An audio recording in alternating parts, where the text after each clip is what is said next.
Hello, welcome to today's video. My name is Claire, and I'm going to be sharing with you some of the signs of a toxic relationship. So, if you're new to this channel, I request that you subscribe, hit the notification button for more videos. Like you're going to know whenever we put up a new video. Okay, let's start with what brought us here today. The first sign is lack of trust. Yes, lack of trust in that you can't rely on one another. You can't tell your secrets to yourselves. Not you're not confident in each other's ability to keep the secrets. The trust is absent in such a relationship. So if your partner is not confiding in you in something that you see are worthy of your attention, that can be a sign of a toxic relationship. They may be hiding some information from you, and sometimes you need to know everything, like so that you're well informed and make informed decision. But if your partner is always hiding stuff from you, they don't see you as an important party in a relationship. So that's a sign of toxicity. Then point number two, that's sign number two. There is hostile communication in such a relationship. Yes, this communication is characterized by yelling.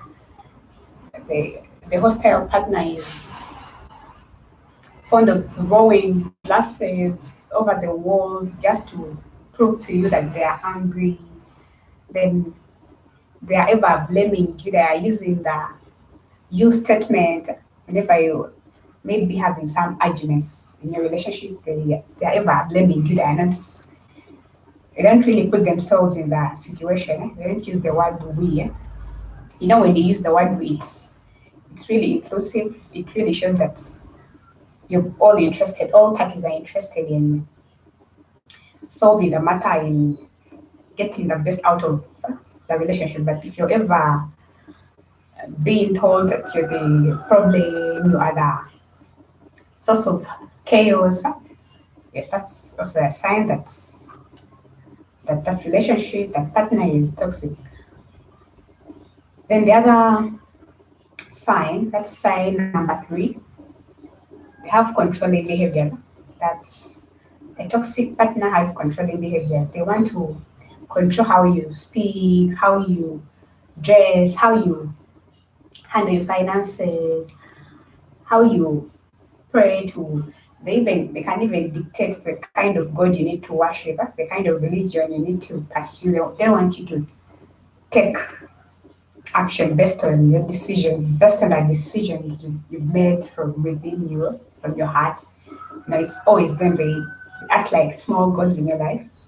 Yes, that can also be a sign of toxic relationship. And if you're really like if you get so fed up of getting control, that's when yes, you may also decide to go away unless you're enjoying that. But no one can enjoy such treatment unless you're a different kind of person. But if you're not comfortable being controlled, being forced to do things around like a child, yes, it's high time you do the needful. You either talk about how you feel about being treated in such a way or you pack up and leave the relationship. Then sign number four, constant lies. Yes, in a toxic relationship, the lies are really so many. They keep on piling every day, every month, every time. So your partner is ever lying to you, thinking that you don't understand anything. They don't think that you have the brains to process the information, to process what you see. That can be a sign of lack of honesty and care in the relationship. Because if someone really cares for your feelings, they really care for the repercussions of their lives into your life, they wouldn't do such a thing to you. Yes, the lies are manipulative in most cases, and they can lead to They can lead you to make wrong decisions, which you can live to regret later.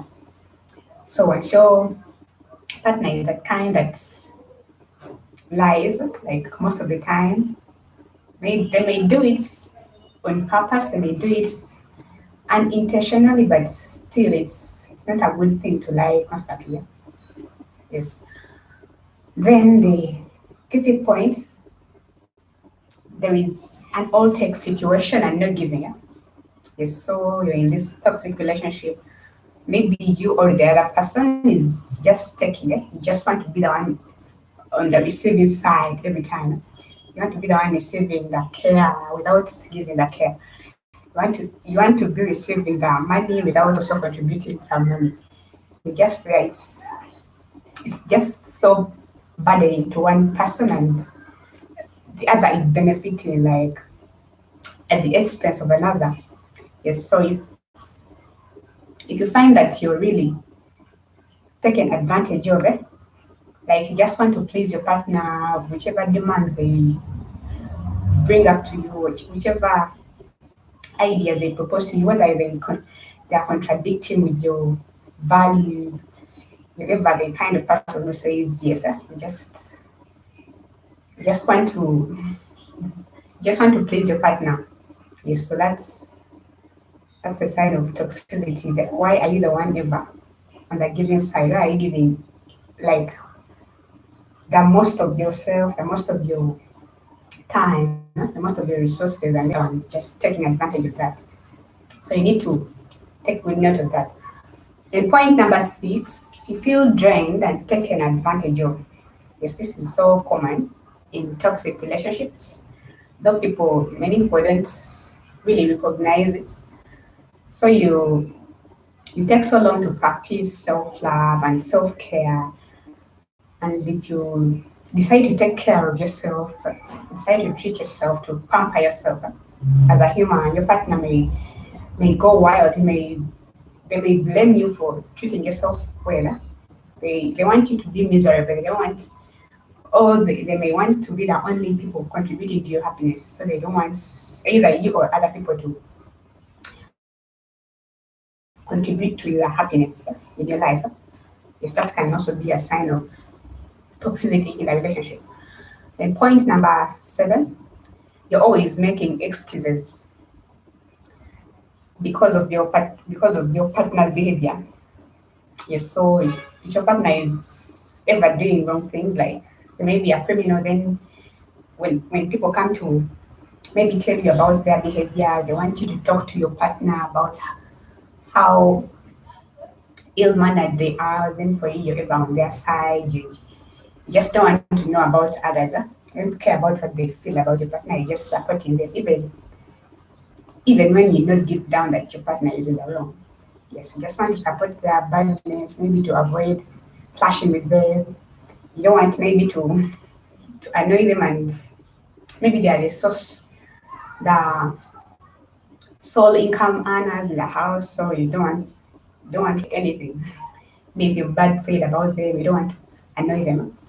Yes, just making excuses every time, and you need to take good notes, especially if your loved ones come and warn you about your partner's behavior. The people who you know really care about you, must they warn you about certain behaviors in your partner? Yes, and then huh? you make excuses in support of your partner's behavior. That can be a sign that you're in a toxic relationship. You just don't want to acknowledge your partner's mistakes. You want to cover up for them. Then point number 8, lost relationships. These relationships can be the ones you have with your friends, the ones with your family members. So if you're in a toxic relationship, you find that your partner is against you having relationships, like the relationships with your family members, with your friends, maybe with your schoolmates, maybe with your any other person, maybe with your neighbors. They just want you to be with them only. They want you to associate with them and maybe your children if you have them. They don't want They don't want you to concentrate on other people. So that's why you may see that you're losing some of the relationships in your life because your partner is against you being other people besides them. Yes, maybe they have their own insecurities, or maybe they're scared you may run off with other partners, or you may get some bad influence, which is sometimes wrong. Yes, but you may be really in love with this person and you can't cheat on them, but then it's in their mind that anytime you may leave them, so they end up controlling who you associate with, and they may even distance you from your friends and relatives and family members. That can be also another sign of a toxic relationship. Then point number 9, that's sign number 9, there is poor financial management in the relationship. Yes, more so if you've agreed to work on the finances like jointly. Yeah? Yes, the financial matters, maybe you agreed you're going to make these joint decisions, you're going to first inform one another before taking any step in your financial matters. But here you are in this toxic relationship. Yes, your partner just withdraws money without even informing you from your maybe your account, your savings account, your joint account. Sometimes they can buy like big ticket items without telling you. They just don't care about what you say. They're just there to fulfill their needs. Once the money is there, they just go and access it even without consulting you. Yes, that can lead you to financial shortages if you're not careful about that. So that's also another sign of a toxic relationship. Then the last point, you find that you're trying to avoid problems. Yes, when you're with a toxic person in a relationship, you find that you're ever in this avoidance situation. You just want to avoid trouble. So you're doing everything like to avoid clashing with them. You can't even mention certain words around them. Just don't want to ruin the so-called positive environment. Yes, maybe this is done maybe to please the other person without caring about how you feel, how you really want to be helped. Yes. If you find yourself in such a situation, that's a sign of a toxic relationship, and you need to talk to your partner or a third party and find a way to solve your problems. If you can't talk to your partner, find a third party to reconcile you and maybe advise you on the advantages of sharing your minds freely without fearing what the other person is thinking or the other person is going to talk about you. Okay, that's it for today. Thanks for watching. Please subscribe to the channel if you've not yet done so. Hit the thumbs up. Let me know what you think about the video in the comments section. Ciao.